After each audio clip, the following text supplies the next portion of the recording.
लगातारको भारी वर्षाका कारण मुलुकभरको जनजीवन प्रभावित, 11 जनाको मृत्यु, 8 जना बेपत्ता, प्रमुख राजमार्गहरू नै अवरुद्ध।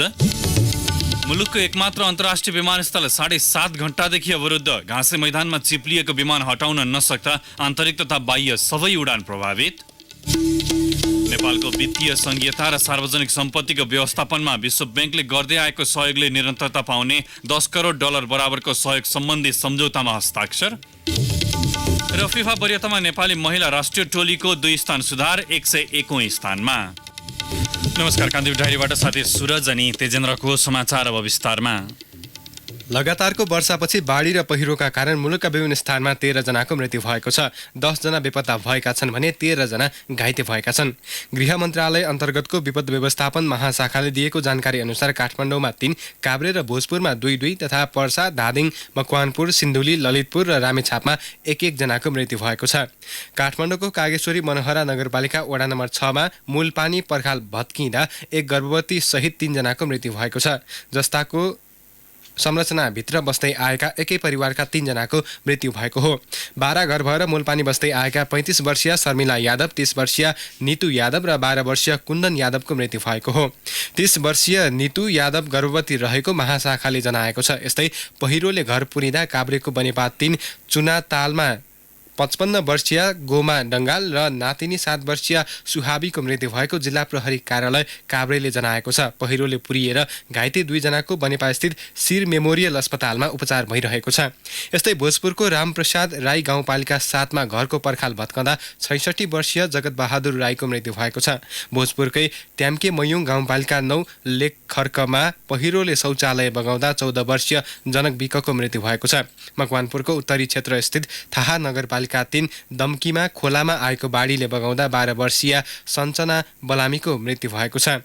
सिन्धुलीको फिकल गाउँपालिका 1 को झुल्केमा पनि पहिरोमा परि 35 वर्षीय हेमकुमारी सुनवारको मृत्यु भएको छ। गोठमा काम गर्दै गरेको बेलामा पहिरो झरेर उनलाई बगाएको थियो। खोटाङको खोटेहाङ गाउँपालिका 2 बाप्लुखामा बिहान खसेको पहिरोले घरसहित बगाउँदा विष्णु राईको श्रीमती, छोरा र छोरी बेपत्ता भएका छन्। झिसमिसमै झरेको पहिरोले घरसहित 4 जनालाई बगाएको थियो। विष्णुलाई घाइते अवस्थामा आफन्त र गाउँलेले उद्धार गरेका थिए। काठमाडौँको कुलेश्वर मन्दिर नजिक बागमती खोलाले बगाएर 1 जना बेपत्ता भएका छन्। यस्तै पाँचथरको मेक्लाजुङ गाउँपालिका 4 स्थित खोलाले बगाएर मेक्लाजुङ 4 का 10 वर्षीय दियान राई बेपत्ता भएका छन्। मोरङको रङ्गेली स्थित गेउरिया खोलामा आएको बाढीले बगाएर मोटरसाइकलमा सवार 1 युवक बगेर बेपत्ता भएको प्रहरीले जनाएको छ। मकवानपुरको कैलाश गाउँपालिका 5 कालीखोला भन्ने स्थानमा पहिरोमा परि 55 वर्षीय तारामाया पाखरिन बेपत्ता भएकी छन्। यस्तै रातु खोलामा आएको बाढीले बगाउँदा महोत्तरीको बलवा गाउँपालिका 2 बदिया गाउँका 70 वर्षीय हनित अन्सारी बेपत्ता भएका छन्। इलामको चुलाचुलीमा बागडोर खोलाले बगाएर स्थानीय महानन्द लावती बेपत्ता भएको जिल्ला प्रहरी कार्यालय इलामका डीएसपी हेमन्त भण्डारीले जानकारी दिनुभयो। लगातारको वर्षाका कारण मुलुकभरको जनजीवन प्रभावित भएको छ। वर्षापछि विभिन्न नदीनालामा आएको बाढी र पहिरोका कारण प्रमुख राजमार्गहरू नै अवरुद्ध भएका छन्। विभिन्न स्थानका ग्रामीण सडक भने माथिबाट खसेको पहिरो र हिलोका कारण प्रभावित भएका छन्। विभिन्न स्थानमा पहिरोको कारण अवरुद्ध बीपी राजमार्ग एकतर्फी सञ्चालन गरिएको जिल्ला प्रहरी प्रमुख एसपी जयराज सापकोटाले जानकारी दिनुभयो। खोपासी ढुखर्क चामराङबेसी सडकको पार्थली र सल्लाफेद खण्ड अन्तर्गत वर्षापछिको पहिरोले बगाएको छ। अघिल्लो असारमा पहिरोले बगाएर हालै पुनर्निर्माण गरिएको सडक बगाएपछि सो क्षेत्र भएर जाने यातायात सेवा अवरुद्ध भएको छ। यस्तै बुटवल, पाल्पा, लमजुङ, मनाङ, भोजपुर, धरान जाने बाटो पनि बन्द भएको छ। बाढीका कारण सडक अवरुद्ध भएपछि उदयपुरको घुर्मी बजारमा यात्रु 2 दिनदेखि अलपत्र परेका छन्। उदयपुर र सिन्धुलीको सिमानामा पर्ने बादुरा खोलाको बाढीका कारण काठमाडौँ आउने सवारी घुर्मी बजारमै रोकिएका छन्। ओखलढुङ्गाको मानेभन्ज्याङ गाउँपालिका 6 मा पर्ने भडारे खोलाको बाढीले सयौं सवारी रोकिएका छन्। उता पाल्पा बुटवल सडक खण्ड अन्तर्गतको सिद्धबाबामा पहिरो खसेपछि बिहानैदेखि आवागमन ठप्प छ। सिद्धबाबाको हेडबक्स नजिकै पहिरो खसेर अवरुद्ध सडक गए राति 8 बजेदेखि खुलाइए पनि पुनः बिहान 6 बजे अर्को पहिरो गएपछि अवरुद्ध भएको हो। लगातारको वर्षाका कारण आएको बाढीले मोरङमा 1920 घर परिवार विस्थापित भएका छन्। विस्थापित हुने अधिकांश खोला किनारमा बसोबास गर्ने सुकुम्बासी हुन्। विस्थापित परिवारलाई स्थानीय जनप्रतिनिधि र जिल्ला प्रशासन कार्यालय मोरङको सहयोगमा सुरक्षित स्थानमा राखिएको प्रमुख जिल्ला अधिकारी रमेश कुमार केसीले बताउनुभयो। केसीका अनुसार बाढीका कारण सबैभन्दा बढी विराटनगर महानगरपालिका वडा नम्बर 1, 6, 8 र 16 प्रभावित बनेको छ। साथै जहदा गाउँपालिका 8, कटहरी गाउँपालिका 4 र धनपालथान गाउँपालिकाको 4 र 5 नम्बर वडाका घरहरू डुबानमा परेका छन्। विस्थापितहरूलाई रेडक्रसको सहयोगमा 100 बढी त्रिपाल वितरण गरिएको प्रजीय केसीले जानकारी दिनुभयो। प्रशासन कार्यालयले उद्धार, खोज तथा विपत्तिमा परेकाहरूलाई सुरक्षित स्थानमा लैजाने काम भइरहेको जनाएको छ। स्थानीय बक्राहा, लोहन्द्रा, सिङ्घिया र केसलिया खोलामा पानीको बहाव बढेकाले सम्पूर्ण सुरक्षा निकाय र जनप्रतिनिधिलाई सचेत रहन निर्देशन दिँदै स्थानीय प्रशासनले सतर्क रहन सर्वसाधारणलाई आग्रह गरेको छ। यस्तै लगातारको वर्षाका कारण रौतहटको 1 दर्जन बढी गाउँ डुबानमा परेका छन्। चुरे क्षेत्रमा भारी वर्षाका कारण पूर्व पश्चिम राजमार्गको लचकामा पानी जमेपछि बिहानदेखि यातायात सेवा अवरुद्ध भएको इलाका प्रहरी कार्यालयका डिएसपी कवित कटुवालले बताउनुभयो। चन्द्रपुरकै चोक बजारका क्षेत्रका घरहरू पनि डुबानमा परेका छन्। पानी निकास नहुँदा जिल्लाको अरैया, बर्दहवा, बन्जरहा, बेलबिछवा, गडो, इस्नास लगायतका ठाउँ डुबानमा परेका छन्। लालबकैया र बागमती नदीमा पानीको मात्रा बढेपछि स्थानीय प्रशासनले सतर्कता अपनाउन आग्रह गरेको छ। यस्तै दोलखाको लामो साँगु जिरी सडकको 2 स्थानमा पहिरो र बाढीले यातायात सेवा अवरुद्ध भएको छ। लामो साँगु जिरी सडकको हलहले खोलामा बाढी आएपछि सवारी साधन रोकिएका छन्। किराँती छापमा पहिरो खसेपछि सो सडक खण्ड अवरुद्ध छ। हेटौँडाबाट काठमाडौँ आउने हेटौँडा, भीमफेदी, कुलेखानी, सिस्नेरी र फाले तर्फको दुवै वैकल्पिक मोटर बाटोमा पहिरो खस्दा बिहानदेखि अवरुद्ध भएको छ। भीमफेदी गाउँपालिका 5 र 7 को बीचमा पर्ने दमार बस्तीमा 5 घर पहिरोको जोखिममा परेको छ। हेटौँडाको राप्ती, सामरी, करला लगायतका खोलाको सतह बढेको छ। प्रहरीका अनुसार सुनसरीको हरिनगर गाउँपालिका 5 को सुक्सेना टोलका झण्डै 60 घर बाढीको जोखिममा परेका छन्। महोत्तरीको सदरमुकाम जलेश्वर स्थित कारागारभित्र बाढी पसेका कारण कैदीबन्दीहरू समस्यामा परेका छन्। झापाको कन्काई, बिरिङ, कमल, रतुवा, मेची, देउनिया, अन्धुवा लगायतका नदी तथा खोलामा पानीको बहाव बढेको छ। कन्काई नदीमा आएको बाढीको कटानका कारण बगर बस्तीका 55 घर उच्च जोखिममा परेका छन्। यस्तै गौरीगञ्ज गाउँपालिका 1 कुञ्जीबारी बजार पश्चिममा रहेको सन्थाल बस्ती डुबानमा परेको छ। अन्धुवा खोलामा आएको बाढी बस्तीतर्फ बस्दा बिर्तामोड नगरपालिका 3 करेलाबारीका 50 भन्दा बढी घर डुबानमा परेका छन्। झापा गाउँपालिका 5 का विभिन्न बस्तीमा बिरिङ र सानो माई खोलाको बाढी पसेपछि स्थानीयलाई सुरक्षित स्थानमा सारिएको छ। गाउँपालिकाले 100 बढी लाइफ ज्याकेट र एउटा रबर बोट खरिद गरेको छ। बारादशी गाउँपालिकाको राजगढ बजार, भानुचोकको सन्थाल बस्ती, घागरा खोला पश्चिमको गाउँ पनि डुबानमा परेका छन्। बाराको जितपुर सिमरा उपमहानगरपालिका 18 बडहरवामा आधा दर्जन बढी घरहरू डुबानमा परेका छन्। बडहरवा चोक नजिकै सडकभन्दा पश्चिमपट्टिको अधिकांश घरहरूमा पानी पसेको स्थानीय निरज कुमारले जानकारी दिनुभयो।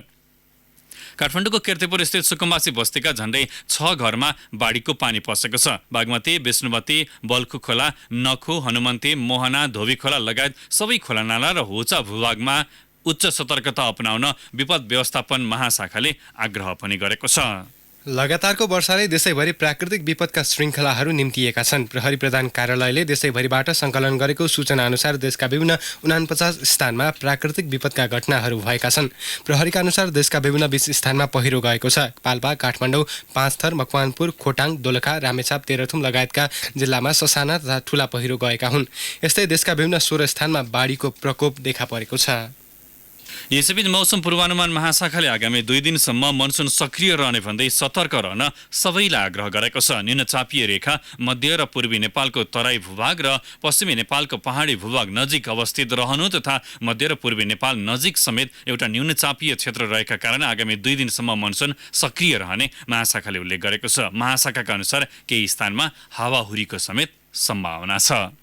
कान्तिपुर डायरीमा अब ब्रेकको पालो।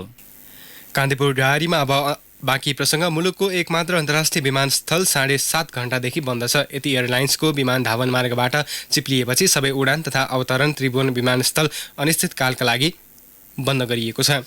नेपालगञ्जबाट 66 जना यात्रु बोकेर काठमाडौँ आएको यतिको एटीआर विमान अवतरणको क्रममा बिहान 11:05 जाँदा धावन मार्गबाट चिप्लिएर 20 मिटर पर ट्याक्सी वेमा पुगेको थियो। विमानस्थलका प्रवक्ता प्रताप बाबु तिवारीका अनुसार कोटेश्वरतर्फको प्रवेश बिन्दुबाट अवतरण गर्दा डेल्टा नामको ट्याक्सीवे नजिकैको धावन मार्गबाट विमान चिप्लिए लगतै उडान र अवतरण बन्द भएको हो। विमान पन्छाउने प्रयास जारी रहे पनि आवश्यक उपकरणको अभाव तथा काठमाडौँमा भारी वर्षा जारी रहेकाले लामो समयसम्म पनि सफल नभएको तिवारीको भनाइ छ। विमानमा सवार यात्रुमध्ये 2 जनाको काठमाडौँमा उपचार भइरहेको छ। अन्यको अवस्था सामान्य रहेको छ। मुलुकको एकमात्र अन्तर्राष्ट्रिय विमानस्थल दिनभर बन्द भएपछि काठमाडौँबाट हुने आन्तरिक तथा अन्तर्राष्ट्रिय सम्पूर्ण उडान प्रभावित भएका छन्। अधिकांश जहाज नजिकको विमानस्थलमा डाइभर्ट भएका छन् भने चाइना एयर र सिचुवान एयर ल्हासामा फर्किएका छन्। नेपाल एयरलाइन्सको दुबईबाट आएको जहाज दिल्ली डाइभर्ट गरिएको विमानस्थल कार्यालयले जनाएको छ। वर्षाका कारण मुलुकका विभिन्न विमानस्थल बन्द भएका छन्। विमानस्थलमा पानी जमेका कारण दर्जन बढी विमानस्थल तत्कालको लागि बन्द भएका हुन्। गोर्खा भूकम्पबाट क्षति भएका काठमाडौँको परोपकार प्रसूति तथा स्त्रीरोग अस्पतालको मुख्य भवन र वीर अस्पतालको एउटा भवनको पुनर्निर्माण सम्पन्न भएको छ। दुवै भवनको आज उद्घाटन समेत गरिएको छ। प्रधानमन्त्री केपी शर्मा ओलीले प्रसूति गृह र उपप्रधान एवं स्वास्थ्य तथा जनसङ्ख्या मन्त्री उपेन्द्र यादवले वीर अस्पतालमा पुनर्निर्माण गरिएको भवनको उद्घाटन गर्नुभयो। भूकम्पबाट क्षति भएका स्वास्थ्य संस्थाका पूर्वाधारहरूको पुनर्निर्माण कार्यक्रम अन्तर्गत नेपाल सरकार र जापान सरकार बीच भएको द्विपक्षीय सम्झौता अनुसार जापान अन्तर्राष्ट्रिय सहयोग नियोग जाइकाको प्राविधिक तथा आर्थिक सहयोगमा स्वास्थ्य तथा जनसङ्ख्या मन्त्रालय मार्फत प्रसूति गृह र वीर अस्पतालको पुनर्निर्माण गरिएको हो। पुनर्निर्माण गरिएको प्रसूति गृहमा 182 शैय्या रहेका छन् भने वीर अस्पतालमा 94 शैय्या छन्। यी दुईवटा भवनको लागत 2 अर्ब 36 करोड रुपियाँ छ। घुस रकम सहित पक्राउ परेका सुनसरीको धरान स्थित बीपी कोइराला स्वास्थ्य विज्ञान प्रतिष्ठानका उपकुलपति प्राध्यापक डाक्टर राजकुमार रौनियारलाई अख्तियार दुरुपयोग अनुसन्धान आयोगको टोलीले आज काठमाडौँ ल्याएको छ। रौनियार र सोही प्रकरणमा पक्राउ परेका उनका भतिजा रामहरिलाई थप अनुसन्धानको लागि आज काठमाडौँ ल्याइएको अख्तियारका प्रवक्ता प्रदीप कुमार कोइरालाले जानकारी दिनुभयो। पक्राउ परेपछि रौनियार उपकुलपति पदबाट स्वतः निलम्बनमा परेका छन्। रौनियारलाई हिजो 8 लाख रुपैयाँ सहित अख्तियारको टोलीले पक्राउ गरेको हो। प्रतिष्ठानको भवन निर्माणको ठेक्कामा ठेकेदारसँग कमिसन बापतको घुस लिएको प्रमाण सहित रौनियारलाई आयोगको टोलीले पक्राउ गरेको हो। प्रतिष्ठानको नेतृत्व र जिम्मेवारी पूरा नगरेको भन्दै बर्खास्तीमा परेका रौनियार सर्वोच्च अदालतको अल्पकालीन अन्तरिम आदेशपछि पुनर्बहाली भएका थिए। पुनर्बहाली भए पनि सर्वोच्चमा उनी विरुद्ध मुद्दा विचाराधीन छ। रेडियोलोजीमा स्वर्ण पदक विजेता रौनियार नेपाल र दक्षिण एसियाली रेडियोलोजी सोसाइटीका अध्यक्ष समेत हुन्। उत्तर डिभिजन वन कार्यालय सुर्खेतका प्रमुख डिएफओ भक्तबहादुर लामा 4 लाख रुपियाँ घुससहित पक्राउ परेका छन्। वन प्रमुख लामालाई अख्तियार दुरुपयोग अनुसन्धान आयोगको टोलीले आज दिउँसो कार्यालयबाटै 4 लाख रुपियाँ घुससहित पक्राउ गरेको हो। अख्तियारका प्रवक्ता प्रदीप कुमार कोइरालाले लामालाई कार्यकक्षबाटै घुससहित पक्राउ गरिएको जानकारी दिँदै घटनाबारे आवश्यक अनुसन्धान थालिएको बताउनुभयो। लामा छुटपुर्जीको म्याद थप गराउने बहानामा घुस लिँदै गर्दा पक्राउ परेका हुन्। अब केही समाचार संक्षेपमा संघीय मामिला तथा सामान्य प्रशासन मन्त्री लालबाबु पण्डितले लोकसेवा आयोगको विज्ञापन संविधान र कानुन सम्बन्ध रहेको दोहोर्याउनु भएको छ। आदिवासी जनजाति उत्थान राष्ट्रिय प्रतिष्ठानको 19औं सञ्चालक परिषद बैठकको उद्घाटन गर्दै मन्त्री पण्डितले प्रचलित ऐन कानुन अनुसार नै विज्ञापन गरिएको दोहोर्याउनु भएको हो। असार शुक्ल एकादशीको दिन आज घर घरमा तुलसीको बिरुवा रोपी हरिशयन एकादशी मनाइएको छ। हिन्दू धर्मावलम्बीले आज घर घरमा तुलसी रोपेका हुन्। आजैका दिनबाट चतुर्मास व्रत सुरु भएको छ। मुगुको सोरो गाउँपालिका 9 का 2 वर्षीय आर्यन कुमार शाहीमा कालाजोर देखा परेको जिल्ला अस्पतालले जनाएको छ। थप उपचारको लागि उनलाई काठमाडौँ ल्याइएको छ। र जिल्ला प्रहरी कार्यालय ताप्लेजुङले 263 थान बन्दुक सङ्कलन गरेको छ। गत चैतदेखि अभियान सुरु गरेको प्रहरीले करिब 4 महिनामा 205 थान अवैध र 53 थान इजाजत प्राप्त बन्दुक सङ्कलन गरेको प्रहरी नायब उपरीक्षक सञ्जय सिंह थापाले जानकारी दिनुभयो।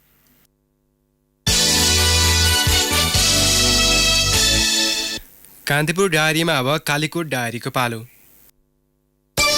कालीकोट डायरीबाट तुलाराम पाण्डेको नमस्कार। कालीकोटका स्थानीय तहका जनप्रतिनिधिले जनअपेक्षा अनुसार काम गर्न नसकेको गुनासो चुलिँदै जाँदा आर्थिक वर्ष 2076-77 का लागि लोकप्रिय नीति र कार्यक्रम घोषणा गर्न प्रतिस्पर्धा चलेको छ। 3 नगर र 6 गाउँपालिका रहेको कालीकोटमा स्थानीय तहका जनप्रतिनिधिले वितरणमुखी कार्यक्रम सार्वजनिक गरेका हुन्। खाँडाचक्र नगरपालिकाले छोराछोरी बीचको लैङ्गिक विभेद कम गर्न 1 वा 2 छोरी मात्र जन्माउने दम्पतिलाई 1 लाख नगद पुरस्कार दिने घोषणा गरेको छ। सानी त्रिवेणी गाउँपालिका र महाबाई गाउँपालिकाले 50 वर्ष उमेर पुगेका गरिएका एकल पुरुषका लागि मासिक 1000 भत्ता दिने नीति ल्याएका छन्। 21 वर्षपछि विवाह गर्ने युवतीलाई 5000 पुरस्कार दिने शुभकालिका गाउँपालिकाको योजना छ।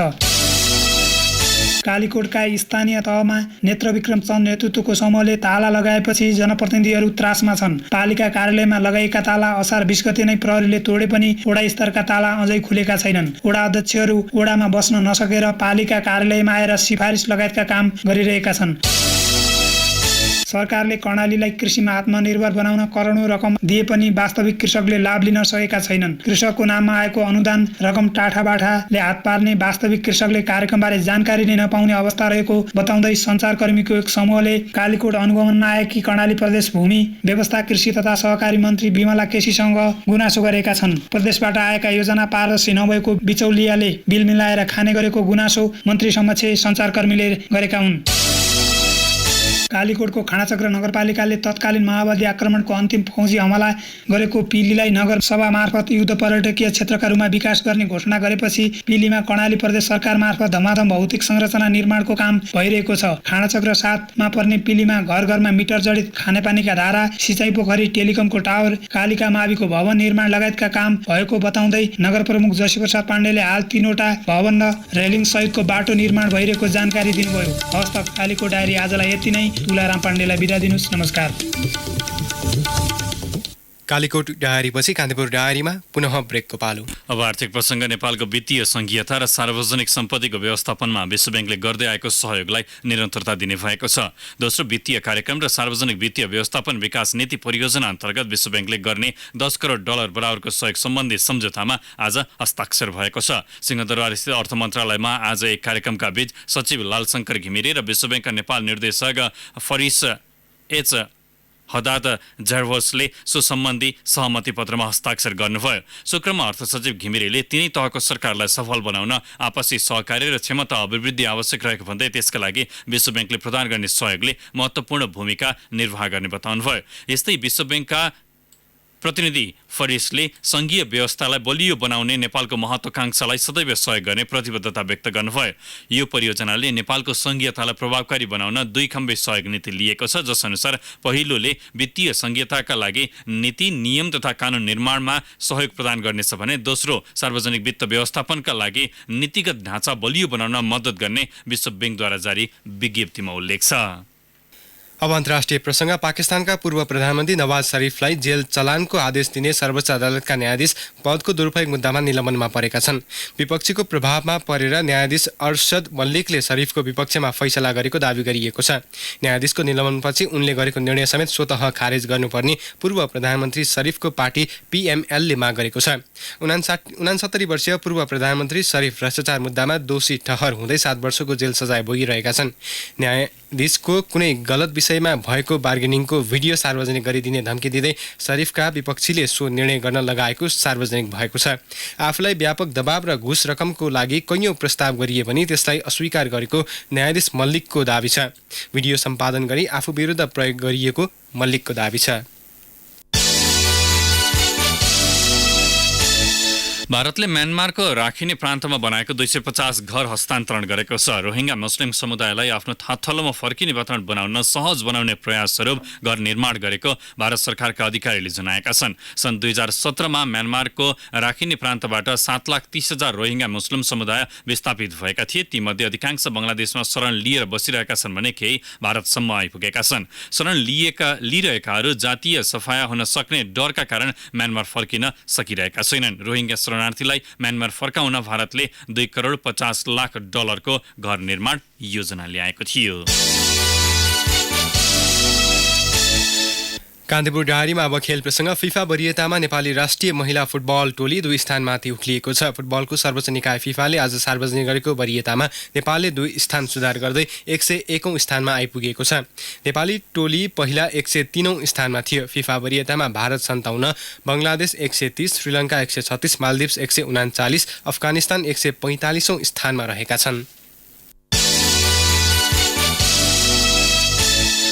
प्रदेश 1 को मुख्यमन्त्री कप प्रदेश लीग फुटबलको फाइनल राउन्डमा धरान र झापा विजयी भएका छन्। धरानको बीपी कोइराला प्रतिष्ठानको 1 नम्बर फुटबल मैदानमा भएको खेलमा धरान एफसी सुनसरीले बौद्धिक विकास समाज धनकुटालाई 3-2 गोल अन्तरले पाखल लगायो। धरानको जितमा विनोद राई, दोर्जे तामाङ र उमेश राईले गोल गरे। समचरणको अन्तिम खेलमा धरानले मोरङसँग प्रतिस्पर्धा गर्नेछ। सोही मैदानमा भएको अर्को खेलमा झापाको सैनिक युथ क्लबले बाक्सिला एफसी खोटाङलाई 6-3 गोल अन्तरले पराजित गरेको छ। झापाको जितमा विकेश गुप्ताले ह्याट्रिक सहित 4 तथा सौरभ लिम्बू र मिलन राईले 1-1 गोल गरेका थिए। झापाले अब रेड हर्स फुटबल क्लब इलामसँग प्रतिस्पर्धा गर्नेछ। छनौट चरण पार गरी आएका 6 टोलीले फाइनल राउन्डमा प्रतिस्पर्धा गरेपछि उपाधि भिडन्त हुनेछ। प्रतियोगिताको विजेताले 5 लाख रुपियाँ हात पार्नेछन्।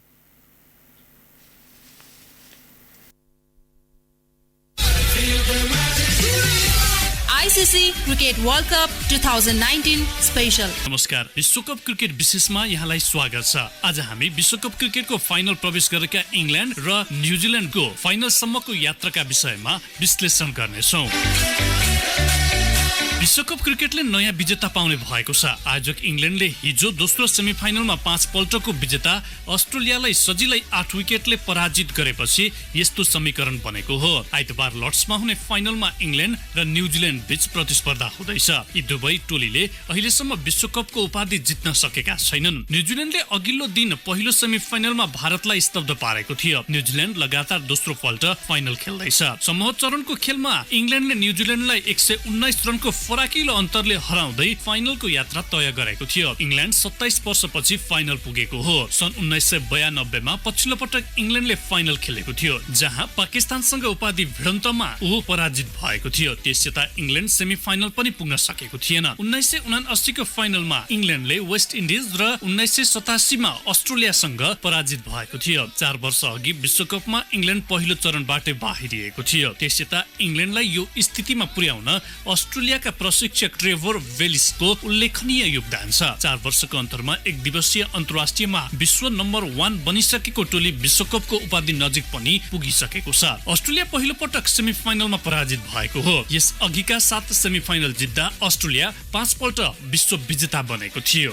लर्ड्समा आइतबार उपाधिका लागि प्रतिस्पर्धा गर्दा आयोजक इङ्ल्यान्ड र न्युजिल्यान्ड दुवै पहिलो पटक विश्वकपको उपाधि जित्ने योजनामा रहनेछन्। यद्यपि घरेलु मैदानमा आयोजना गरिएको प्रतियोगिताको उपाधि जित्न समेत असफल भएको इङ्ल्यान्डलाई त्यो चुनौती पार लगाउन त्यति सहज भने छैन। न्युजिल्यान्ड विरुद्ध एक दिवसीय अन्तर्राष्ट्रिय क्रिकेटमा भएका 89 भेटमा इङ्ल्यान्ड 40 खेलमा विजय भएको छ। 43 खेल भने न्युजिल्यान्डको पक्षमा गएको छ। आंकडाको हिसाबले इङ्ल्यान्ड विरुद्ध न्युजिल्यान्ड केही हाबी देखिए पनि टोलीको पछिल्लो फर्मका आधारमा इङ्ल्यान्ड उत्कृष्ट टोली रहेको छ।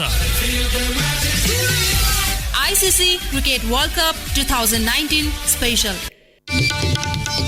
जाँदै प्रमुख प्रसङ्गहरू फेरि एकपटक। लगातारको भारी वर्षाका कारण मुलुकभरको जनजीवन प्रभावित। 13 जनाको मृत्यु, 10 जना बेपत्ता। प्रमुख राजमार्गहरू नै अवरुद्ध। मुलुकको एकमात्र अन्तर्राष्ट्रिय विमानस्थल 8 घण्टादेखि अवरुद्ध। घाँसे मैदानमा चिप्लिएको विमान हटाउन नसक्दा आन्तरिक तथा बाह्य सबै उडान प्रभावित। नेपालको वित्तीय संघीयता र सार्वजनिक सम्पत्तिको व्यवस्थापनमा विश्व बैंकले गर्दै आएको सहयोगले निरन्तरता पाउने 10 करोड डलर बराबरको सहयोग सम्बन्धी सम्झौतामा हस्ताक्षर। पाकिस्तानका पूर्व प्रधानमन्त्री शरीफलाई जेल चलानको आदेश दिने सर्वोच्च अदालतका न्यायाधीश पदको दुरुपयोग मुद्दामा निलम्बित। र फिफा वरियतामा नेपाली महिला फुटबल टोलीको 2 स्थान सुधार। हवस् त, कान्तिपुर डायरी अहिलेलाई यहीँ सकिन्छ। सुरज अनि तेजेन्द्र आगे माग्छौँ। नमस्कार। सूचना र मनोरञ्जनको संवाहक रेडियो राष्ट्रको रेडियो कान्तिपुर।